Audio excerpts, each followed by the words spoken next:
और हरिद्वार में एक धर्म संसद हुई, साधु संतों की बैठक, और इससे जो वीडियो निकला है वो वायरल है। इस पर लोगों में गहरा आक्रोश है। बैठक में एक के बाद एक वक्ता डरावने हिंसक भाषण दे रहे हैं, हिंदुओं को हथियार उठाने और अल्पसंख्यकों का नरसंहार करने की बात कर रहे हैं। लेकिन पुलिस ने इतने दिनों के बाद भी इस पर अब तक कोई कार्रवाई नहीं की है।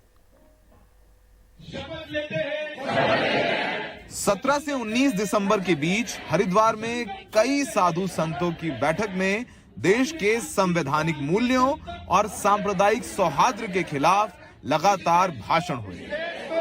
हिंदू राष्ट्र बनाने के लिए अल्पसंख्यकों के विरुद्ध हथियार उठाने की बात कही गई। सबसे बड़ा सवाल है कि उनके खिलाफ कार्रवाई क्यों नहीं हुई है।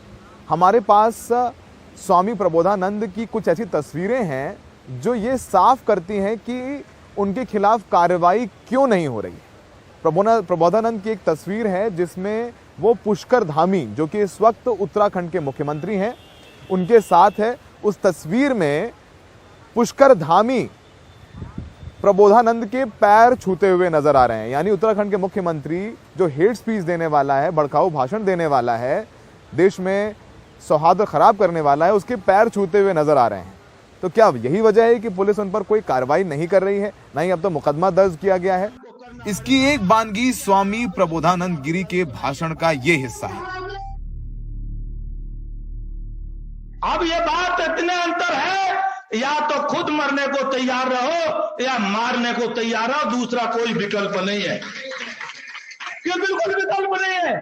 इसीलिए आपको म्यांमार की तरह यहाँ की पुलिस को, यहाँ के नेताओं को, यहाँ की फौज को, यहाँ के हर हिंदू को अस्त्र उठा करके इस सफाई अभियान को करना पड़ेगा। इसके अलावा कोई दूसरा विकल्प नहीं है। नफरत से भरे इन भाषणों की निंदा कई लोगों ने की। इनमें से कई पूर्व रक्षा प्रमुख शामिल हैं। यहां तक कि एक दौर में टेनिस स्टार मार्टिना नवरातिलोवा ने भी ट्विटर पर इसको लेकर चिंता जताई है। लेकिन 4 दिन बाद भी इस मामले में पुलिस ने कोई कार्रवाई नहीं की है। डराने वाली बात यह है कि इन भाषणों पर इन लोगों को पछतावा तक नहीं है। उल्टे अब वो संविधान के मूल्यों पर ही सवाल खड़े कर रहे हैं। जरा ये तस्वीरें देखिए।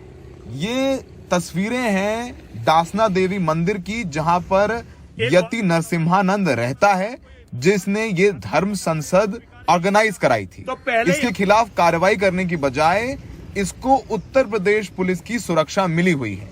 ये आदमी पहले प्रधानमंत्री मोदी से लेकर के केंद्र की मंत्री स्मृति ईरानी के खिलाफ भी भद्दी टिप्पणी कर चुका है। देखिए, पुलिस इस पे नजर बनाए हुए है और इस पे लगातार हम लोग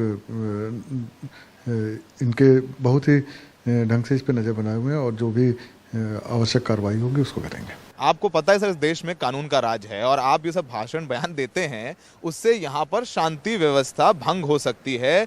ये संविधान के खिलाफ है। आपको लगता है कि कितना ये आपका जो बयान है वो गैर जिम्मेदाराना बयान है? आपके कहने से नहीं होगा। संविधान ही हमको देता है आत्मसुरक्षा की अधिकार। संविधान तो सेकुलर भी कहता है। संविधान सेकुलर नहीं कहता, ये आपकी मीडिया की उत्पत्ति है। संविधान सेकुलर है ही नहीं, पंथ निरपेक्ष है। पंथ निरपेक्ष में अंग्रेजी में सेकुलर शब्द होता ही नहीं। आपने बयान दिया म्यांमार को लेकर के सब कुछ, अब आप कड़े बिल्कुल मैं उस अड़ा हुआ हूँ। इस देश के हर युवा को नाथूराम गोडसे बनकर के प्रेरणा लेनी चाहिए और उन्हीं जैसे राष्ट्रभक्त बनने की प्रेरणा लेकर के उनके मंदिर और उनकी पूजा अर्चना करनी चाहिए। आपको पुलिस से डर नहीं लगता?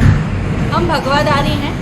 हम केवल गलत काम से और अधर्म से डरते हैं और अपने ईश्वर से डरते हैं, वो भी तभी जब हम कुछ गलत या अधर्म कर रहे हो। बाकी हम किसी से नहीं डरते और ना हमें डरने की आवश्यकता है। सिर्फ कल्पना करें कि ये सारी बातें किन्हीं दूसरे धर्म वालों ने की होती तो क्या होता। अब संविधान और कानून व्यवस्था की बात करने वालों पर निगाह है कि वो अब कोई कार्रवाई इन पर करते हैं या नहीं, या इन लोगों को अपनी चुप्पी से शह देते रहेंगे।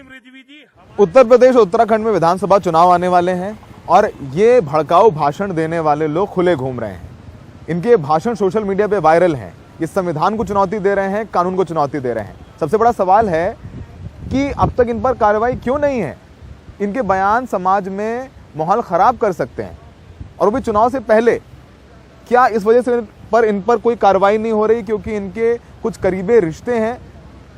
क्या इनके जो रिश्ते हैं, यहां तक एक तस्वीर में पुष्कर धामी पैर छूते हुए दिख रहे हैं, एक हेट जो स्पीच दी है प्रबोधानंद में उनके साथ, तो क्या इस वजह से इन पर कोई कार्रवाई नहीं हो रही क्योंकि इनके घनिष्ठ राजनीतिक संबंध है उन लोगों से जो सत्ता चला रहे हैं? ये सबसे बड़ा सवाल है। हरिद्वार में सहयोगी अशोक महाले, अदनान और राहुल के साथ सौरभ शुक्ला, एनडीटीवी इंडिया।